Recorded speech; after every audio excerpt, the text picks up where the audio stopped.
એટલે ભલામણ હવે કઈ કૂતરું મારું મોઢું ચાટી જાય, હું કૂતરાનું મોઢું થોડું ચાટવા જાઉં એવો હું થોડો છું? હે મારું હું થોડો કૂતરાનું મોઢું ચાટું, ભૂલથી ક્યાંક મારું ચાટી ગયા હું એનું મોઢું થોડું ચાટવા જાઉં?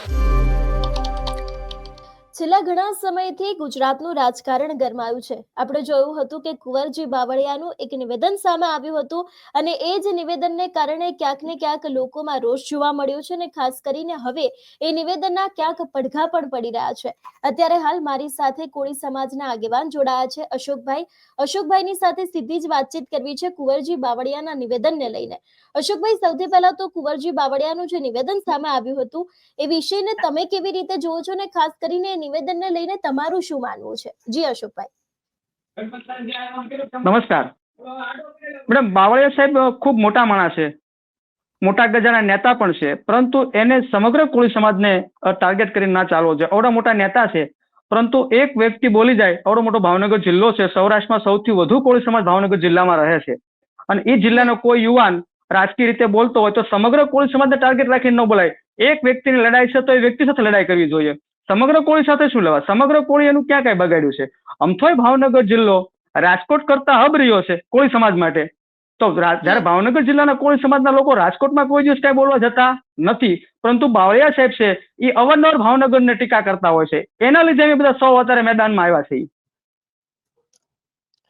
પણ ખાસ કરીને જે બ્રિજરાજ સોલંકી છે એ પણ ક્યાંક હવે વળતો જવાબ આપી શકે છે એવી શક્યતાઓ દેખાઈ રહી છે, કારણ કે એમનું એવું માનવું છે કે ક્યાંક આ વિષયને લઈને દરેક કોળી સમાજને લઈને કહેવામાં આવ્યું છે, અથવા તો પછી ઘણા બધા આજે પણ એવા કિસ્સાઓ છે કે જેમાં કોળી સમાજના લોકોને ન્યાય મળ્યો નથી, તેમ છતાં પણ કુંવરજી બાવળિયા દ્વારા આવું નિવેદન આપવામાં આવ્યું છે. તમે શું કહેવા માંગો છો આ વિષય ઉપર?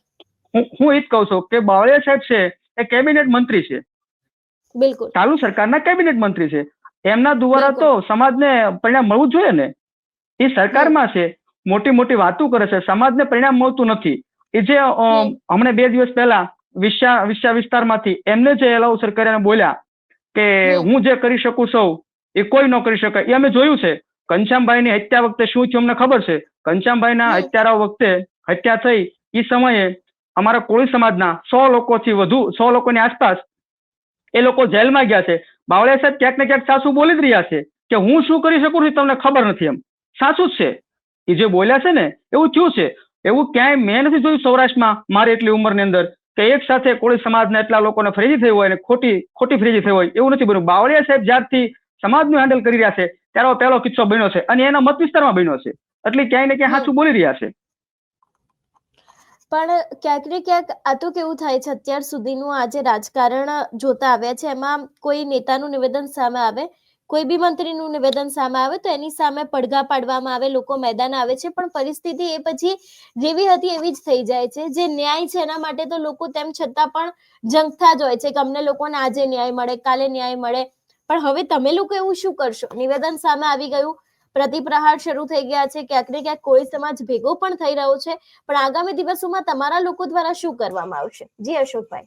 અમારા લોકો દ્વારા જે સમાજના ન રહે ને એની સાથે કોઈ દી સમાજે રહેવાનું નથી, આવો અમારો નિર્ણય છે. આવનારી 2027માં વિધાનસભામાં અમે પરિણામ બતાવી દઈશું. કોળી સમાજ જે કોળી સમાજના મતોથી જીતાય છૂટાઈને આવતા હોય અને કોળી સમાજની જયારે વાત આવે ત્યારે કોળી સમાજથી દૂર જતા લોકોને ક્યાંય ને ક્યાંય સમાજ પણ મતથી દૂર રાખશે. પણ આવું અત્યારે અશોકભાઈ જે રીતે બધા ભેગા થઈ રહ્યા છે, પણ કુંવરજી બાવળિયા પણ ક્યાંક ને ક્યાંક સામે લડી લેવાના મૂડમાં હશે તો લડી લેશું અમે. તે પણ લડવાનું જ હોય ને, જાહેર જીવનમાં લડવાનું જ હોય.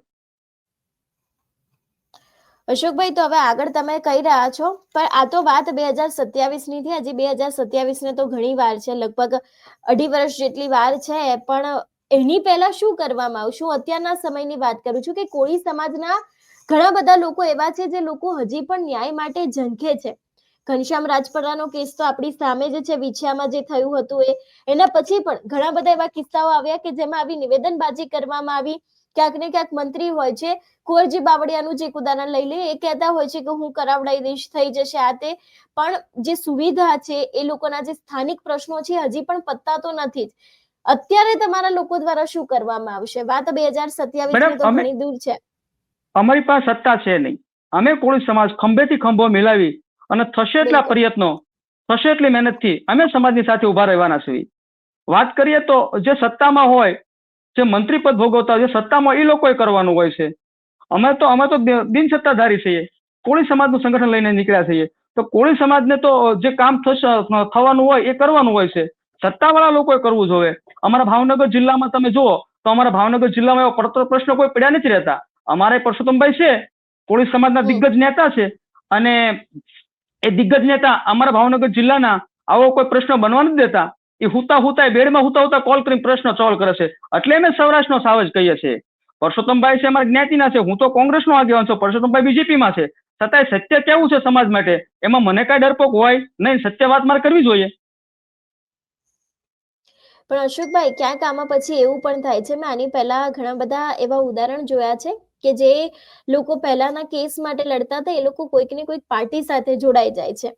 એ બાદ પરિસ્થિતિ પાછી ત્યાંની ત્યાં. બિલકુલ બિલકુલ, જી જી અશોકભાઈ. એ વ્યક્તિગત છે મેડમ. લોકશાહી છે, વ્યક્તિગત છે, એમાં અમારે કઈ બોલવાનું હોય નહીં. પરંતુ અમારી પાસે જ્યાં સુધી સમાજની જવાબદારીઓ છે ત્યાં સુધી અમે સમાજની સાથે રહી અને સમાજના ન્યાય માટે લડવાના છીએ. કોઈ પાર્ટીમાં જોઈન્ટ થઈ જાય તો એ વ્યક્તિગત છે, એના માટે અમે કોઈને રોકી ન શકીએ. લોકશાહી છે, લોકશાહીમાં આપણે રોકવાનો કોઈ અધિકાર નથી.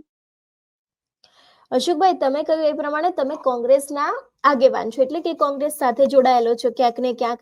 પણ કોંગ્રેસ દ્વારા બી કોળી સમાજને લઈને શું કરવામાં આવ્યું છે અત્યારના સમય માટે? હું જ્યારથી કોંગ્રેસમાં છું ત્યારથી મેં સત્તા જોઈ નથી, પરંતુ મેં જૂનું સાંભળેલું છે કે જ્યારે કોંગ્રેસ સત્તામાં હતી ત્યારે કોંગ્રેસના ખૂબ બધા લોકો કોંગ્રેસમાં મંત્રીઓ પદ રહી ચૂકેલા છે, અને ત્યારે કોળી સમાજને ખૂબ સારું હતું. અત્યારે કોળી સમાજના લોકો બીજેપીમાં મંત્રી પદે છે, તો બીજેપી કોળી સમાજનું સાંભળતી નથી. જો સાંભળતી હોય બીજેપી તો કોળી સમાજનો ઉદ્ધાર થવો જોઈએ. કોળી સમાજના જે લોકો મંત્રી પદમાં છે એ ઉદ્ધાર કરી નથી શકતા. એકલો પરસોત્તમભાઈ તો શું કરશે બિચારા? પરસોત્તમભાઈ તો તબિયત સારી નથી થતી તોય લડે છે સમાજ માટે, ઘણું બધું લડે છે, ભાવનગર માટે લડે છે, ખૂબ લડે છે. તો એટલે અશોકભાઈ, હું એવું કહેવા માંગુ છું કે કોંગ્રેસ પણ વિપક્ષ તરીકે કદાચ અવાજ ઉઠાવતી હોત તો પરિસ્થિતિ કોઈક બીજી હોઈ શકે તમારા નજરથી? જરૂર ઉઠાવે છે અવાજ ઉઠાવે છે, એટલે જ આપણી સમક્ષ મીડિયામાં લાઈવ થયા છે. મીડિયામાં લાઈવ થયા છે. કોંગ્રેસનો જવાબદાર વ્યક્તિ છું અને કોળી સમાજનો ભાવનગર જિલ્લાનો યુવા મોરચાનો પ્રમુખ છું, એટલે લાઈવ થયો છું. નકર મને થોડા તમે લાઈક કરો. આ આત્મનિર્ભર ચેનલમાં મને કોણ ગણે? મારો અવાજ દબાઈ દેવામાં આવે. માત્ર હું કોંગ્રેસમાં છું એટલે મારો અવાજ દબાવ નથી આવતો, નકર મારો અવાજ દબાઈ દેવામાં આવે. મને ધાક ધમકીઓ આવે જ છે. કોની ધાક ધમકી આવે છે? પણ આપની ચેનલ, આપના મીડિયા જેવા લોકો, સારા લોકો છે, એમાં અમને દબી શકતા નથી. બિલકુલ. અશોકભાઈ, તમે કુંવરજી બાવળિયાને વળતો પ્રહાર કરતા એક નિવેદન પણ આપ્યું હતું. એ નિવેદન વિશેની પણ વાતચીત કરીએ, અને તમે જે નિવેદનમાં કહ્યું હતું એ પણ તમારા મોઢેથી અત્યારે સાંભળવું છે, કારણ કે તમારા દ્વારા કુંવરજી બાવળિયા ઉપર ઘણા બધા આકરા પ્રહાર પણ કરવામાં આવ્યા હતા. ઘણી બધી વિગતો પણ આપવામાં આવી હતી. લગભગ ખાસી મોટું તમે નિવેદન આપ્યું હતું. એ નિવેદન પાછળનું કારણ શું છે અને તમારા દ્વારા શું નિવેદન આપવામાં આવ્યું હતું? નિવેદન પાછળનું મારું કોઈ કારણ નથી. મારું માત્ર કારણ છે કે તમે બિજરાજ સોલંકી તમારા વિસ્તારમાં આવીને બોલ્યો છે, તો તમારે બિજરાજ સોલંકીને જવાબ દેવાય. સમગ્ર ભાવનગર જિલ્લાના કોળી સમાજને જવાબ ન દેવાય.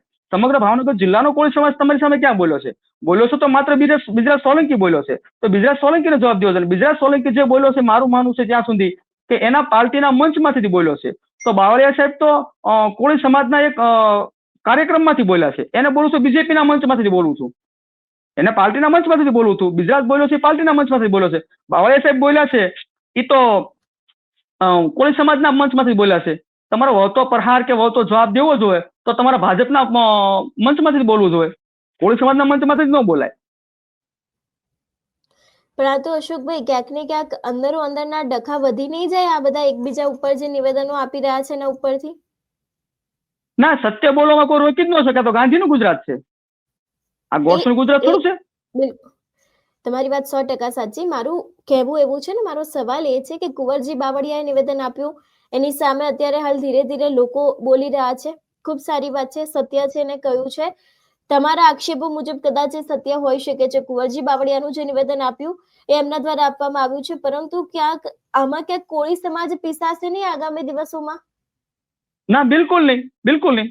કોળી સમાજ નહીં પીસાય. એમાં નહીં પીસવાનું કારણ મેડમ આપને કહું કે સત્ય વાત કરશું તો કોળી સમાજને કોઈ હળી નહીં કરે. નકર તો કોળી સમાજ છે, અમારો ઓબીસી સમાજ બધા હળી કરશે. મંત્રી હોય તેનો મતલબ એવો ન હોય કે સમાજને દબાવી રાખવો જોઈએ. સમાજને ખુલ્લીને વાત તો કરવી પડે ને. કોઈ એક વ્યક્તિને ટાર્ગેટ કરીને કરો તો આખા સમાજને બદનામ ન કરાય, આખા જિલ્લાને બદનામ ન કરાય. એ વ્યક્તિ પૂરતું રાખો, આખા જિલ્લા પૂરતું બોલો. આખા જિલ્લાએ તમારું શું બગાડ્યું છે કોઈ પણનું? તો કુંવરજી બાવળિયાનું એક નિવેદન હતું, મૂછને લઈને એમના દ્વારા કહેવામાં આવ્યું હતું, આખું નિવેદન આપવામાં આવ્યું હતું. નિવેદન બધાના સુધી પહોંચ્યું છે અને દરેક લોકોએ સાંભળ્યું જ છે. છેલ્લો એક પ્રશ્ન એ જ પૂછવા માંગીશ કે આ નિવેદન ઉપર તમારું શું માનવું છે? મૂછ ઉપર? મૂછ જી, તો કોઈ એમના સમાજની યાન બાન ને શાન છે. મૂછ છે ને કોઈ સમાજની યાન બાન ને શાન છે. જે મૂછ રાખતો હોય ને એને ખબર હોય મૂછના વળ ઉપર કામ થતું હોય. સાહેબ તો ઓલરેડી મૂછ રાખતા નથી, એટલે સાહેબને મૂછની વિશે ખબર ના હોય. બિલકુલ. જી અશોકભાઈ, અમારી સાથે જોડાવા બદલ આપનો ખૂબ ખૂબ આભાર. આભાર, આભાર. જે પ્રમાણે અત્યારે હાલ કોળી સમાજનું જે રાજકારણ ગરમાયું છે એ વિષયને લઈને વાતચીત કરી. મારી સાથે કોળી સમાજના આગેવાન જોડાયા હતા અને ખાસ કરીને જે પ્રમાણે વિગતો સામે આવી રહી છે એ પ્રમાણે કે કુંવરજી બાવળિયાનું જે નિવેદન સામે આવ્યું હતું એ જ નિવેદનના ક્યાંક અત્યારે હાલ પડઘા પડી રહ્યા હોય એવું પણ લાગી રહ્યું છે. આપણે જોયું હતું કે બ્રિજરાજ સોલંકી છે, એમનું પણ ક્યાંક એવું કહેવું છે કે ટૂંક સમયમાં જવાબ આપવામાં આવશે. એ બાદ આપણે જોયું હતું કે જે પ્રમાણે એક બાદ એક નિવેદનો સામે આવી રહ્યા છે, કોળી સમાજ હવે ધીરે ધીરે ભેગો થઈ રહ્યો છે. ક્યાંક વિપક્ષ દ્વારા પણ આ વિષયને લઈને અવાજ ઉઠાવવામાં આવશે એવી પણ વિગતો સામે આવી રહી છે. આગામી સમયમાં જોવાનું રહેશે કે શું નવા જૂની થાય છે. તમારું શું માનવું છે આ વિષયને લઈને અમને કમેન્ટ કરીને ચોક્કસ જણાવજો. તેની સાથે અમારી ચેનલ નિર્ભય ન્યૂઝને લાઇક, શેર અને સબસ્ક્રાઇબ કરવાનું ભૂલશો નહીં. નમસ્કાર.